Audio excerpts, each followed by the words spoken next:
Since I'm sure this is a sentimental journey for you, I'd like to do a lightning round about the past 8 years. Quick questions, quick answers. Best day in the White House? The day that we passed health care reform. And we sat out on the Truman balcony with all the staff that had worked so hard on it. And I knew what it would mean for the families that I'd met who didn't have health care. Worst day in the White House? The day we traveled up to Newtown after Sandy Hook. No explanation needed there. No. Biggest accomplishment? Saving the economy from a Great Depression. Worst mistake? Probably failing to plan for the day after what I think was the right thing to do in intervening in Libya. On Saturday, we all watched as an international military operation began in Libya as a result of the UN Security Council resolution authorizing a no-fly zone and all necessary force. Now, it's still not clear what all necessary force may mean, but we know that French jets entered Libyan airspace first, followed by Tomahawk cruise missiles being fired by the U.S. And the violence continues today. Obama administration officials keep repeating the line that this operation will only last a matter of days. But at this point, no one can really say if this is going to be some quick assault or a long, drawn-out war, as Gaddafi is promising. But there is already plenty of anger, some coming from Congress, where lawmakers are questioning how Obama could make this decision without their approval. Congressman Dennis Kucinich went as far as saying that Obama's unconstitutional move would appear on its face to be an impeachable offense. Strong words. But could it really go that far? Earlier, I caught up with Congressman Kucinich here in our studio, and I first asked him if by suggesting that this could be an impeachable offense, he was directly calling for Obama's impeachment. I raised the question whether it's an impeachable offense to go ahead and attack a nation, even though there's no actual or imminent threat to the United States, but would you without congressional approval. Would you yourself advocate for the impeachment of President Obama? The question has to be raised about abuse of executive power. That's a serious question, and that's the question I'm raising. Impeachment's a process. That's a whole different thing. But as far as whether or not the Constitution's been violated, I think it has. I don't think it's a close question, frankly. But would you lead the way in terms of leading an impeachment investigation? That's a totally separate question, which I'm not prepared to get into right now. What I am saying, though, is that the American people have to realize that the Constitution puts into the hands of Congress the ability to decide whether to send a country to war or not. That's not up to the President to decide. You can only do it by a vote of the Congress. The President didn't ask Congress for permission. He went ahead and did it anyway. It's a serious matter, and it is a question. We end up with a constitutional crisis over this. What does this mean? I mean, what happened to this president? When Barack Obama was still campaigning, people were asking him questions about the possibilities of bombing Iran. And he reiterated the statement that the president does not have the authority to solely authorize any military operations unless, of course, there's some type of imminent danger to the nation. And then here we are just, 2 years later, and he's done this. He said then the same thing I'm saying now. Plus, I'm quoting him. So is he no longer a liberal? Has he turned into a war hawk? The definitions and labels are misleading here. You have to look at the actions. The action was taken to join a UN effort to attack Libya. Well, we can work with the UN, but he has to first come to the United States Congress. He did not do that. Our Constitution demands that, and so he did not abide by the Constitution. If it had come to Congress, if you were allowed to vote, would you have said yes? I would have said no, because there's no end in sight. Is this regime change? Are we, in effect, emboldening those elements of al-Qaeda that would like to use eastern Libya as a new place to organize? And can we afford it? Iraq, Afghanistan, Pakistan border, and now Libya? What is going on in America? We have all these problems here at home, and we're going abroad looking for dragons to slay. So why are we there? Because, it's being told that this is a humanitarian concern, and that's why the international community needs to intervene here. But what's the real interest? Well, there's humanitarian concerns in Bahrain, in Yemen, in Cote d'Ivoire. We can find humanitarian concerns wherever we look.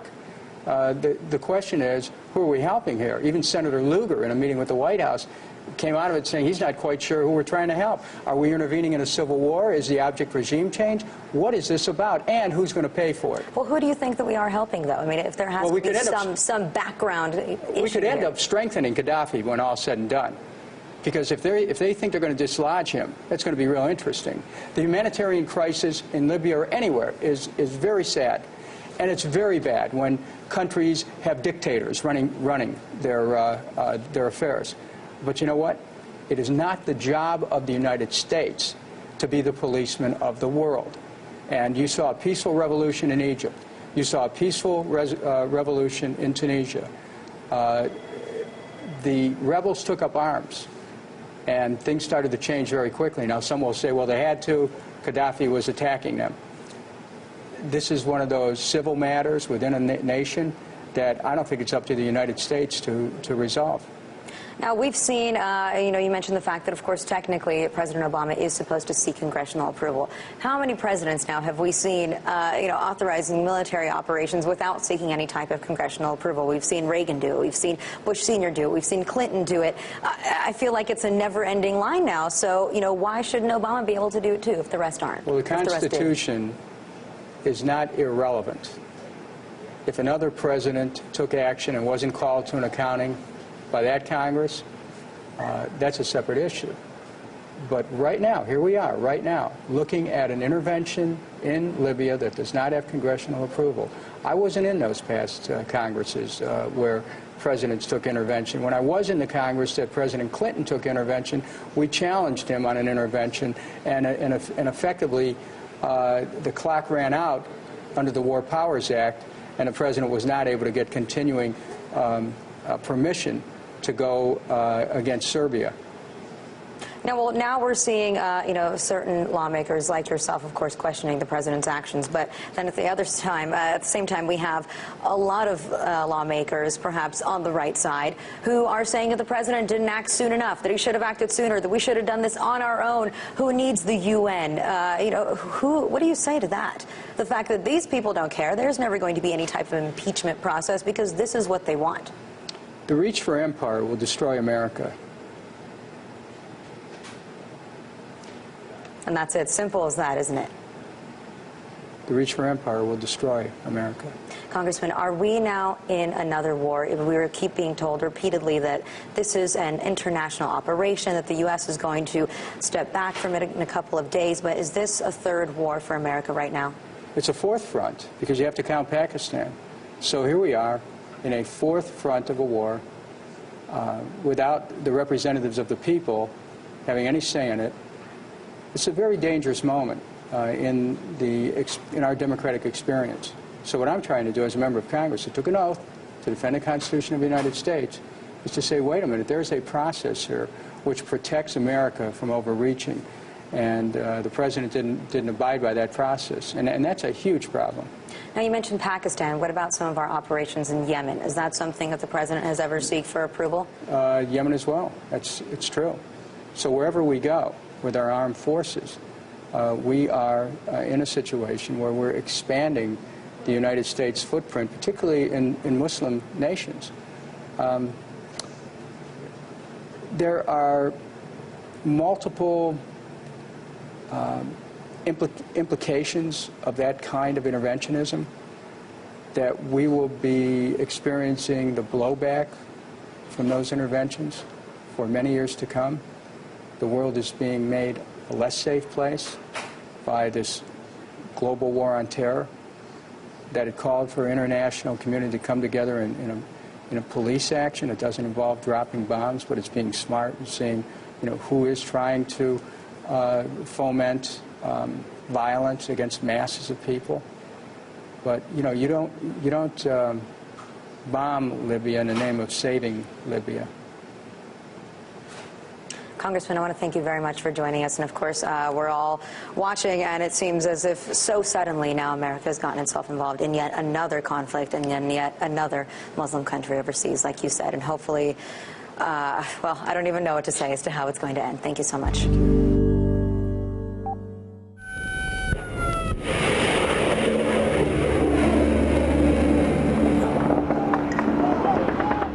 Clinton's role in the military intervention that ousted Muammar Gaddafi in Libya is getting new scrutiny as she runs for president. The U.S. relationship with Libya has long been complicated. Colonel Gaddafi, who ruled from 1969 until 2011, was an eccentric dictator linked to terrorism. Still, when he gave up his nuclear program a decade ago and provided information about al-Qaeda, he became an ally of sorts. In 2009, when Mrs. Clinton was Secretary of State, she welcomed one of Colonel Gaddafi's sons to Washington. We deeply value the relationship between the United States and Libya. But 2 years later, when Colonel Gaddafi threatened to crush the Arab Spring protests in Libya, she helped persuade President Obama to join other countries in bombing his forces to prevent a feared massacre. This operation has already saved many lives, but the danger is far from over.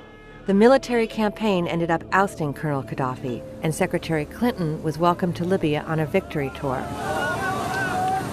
A few days later, Colonel Gaddafi was killed by opposition fighters. We came, we saw, he died.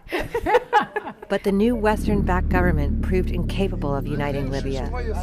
And in the end, the strong man's death led to chaos.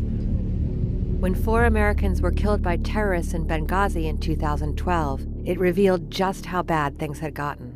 Colonel Gaddafi's huge arsenal of weapons has shown up in the hands of terrorists in places like Gaza, Syria, Nigeria, and Mali. Hundreds of thousands of migrants have fled through Libya on boats. Many have drowned. And the power vacuum has allowed ISIS to build its most dangerous outposts on the Libyan coast. Today, just 300 miles from Europe, Libya is a failed state. Meanwhile, back at home, Mrs. Clinton has struggled to defend the decision to intervene. But I'm not giving up on Libya, and I don't think anybody should. We've been at this But were mistakes made? Well, there's always a retrospective to say what mistakes were made, but I know that we offered a lot of help, and I know it was difficult for the Libyans to accept help. Mr. Speaker, in the brief time I have, let me give you 5 reasons why I'm opposed to giving the President a blank check to launch a unilateral invasion and occupation of Iraq, and why I will vote against this resolution. 1, I have not heard any estimates of how many young American men and women might die in such a war, or how many tens of thousands of women and children in Iraq might also be killed. As a caring nation, we should do everything we can to prevent the horrible suffering that a war will cause. War must be the last recourse in international relations, not the first. Second, I am deeply concerned about the precedent that a unilateral invasion of Iraq could establish in terms of international law and the role of the United Nations. If President Bush believes that the U.S. can go to war at any time against any nation, what moral or legal obligation could our government raise if another country chose to do the same thing? Third, the United States is now involved in a very difficult war against international terrorism, as we learned tragically on September 11th. We are opposed by Osama bin Laden and religious fanatics who are prepared to engage in a kind of warfare that we have never experienced before. I agree with Brent Scowcroft, Republican former National Security Advisor for President George Bush Sr., who stated, and I quote, "An attack on Iraq at this time would seriously jeopardize, if not destroy, the global counter-terrorist campaign we have undertaken," end quote. Fourth, at a time when this country has a $6 trillion national debt and a growing deficit, we should be clear that a war and a long-term American occupation of Iraq could be extremely expensive. Fifth, I am concerned about the problems with so-called unintended consequences. Who will govern Iraq when Saddam Hussein is removed? And what role will the U.S. play in an ensuing civil war that could develop in that country? Will moderate governments in the region who have large Islamic fundamentalist populations be overthrown and replaced by extremists? Will the bloody conflict between Israel and the Palestinian Authority be exacerbated? And these are just a few of the questions that remain unanswered. If a unilateral American invasion of Iraq is not the best approach, what should we do? In my view, the U.S. must work with the United Nations to make certain, within clearly defined timelines, that the UN inspectors are allowed to do their jobs.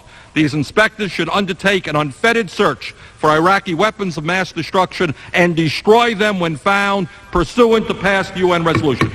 If Iraq resists inspection and elimination of stockpiled weapons, we we should stand ready to assist the UN in forcing compliance. I thank the gentleman.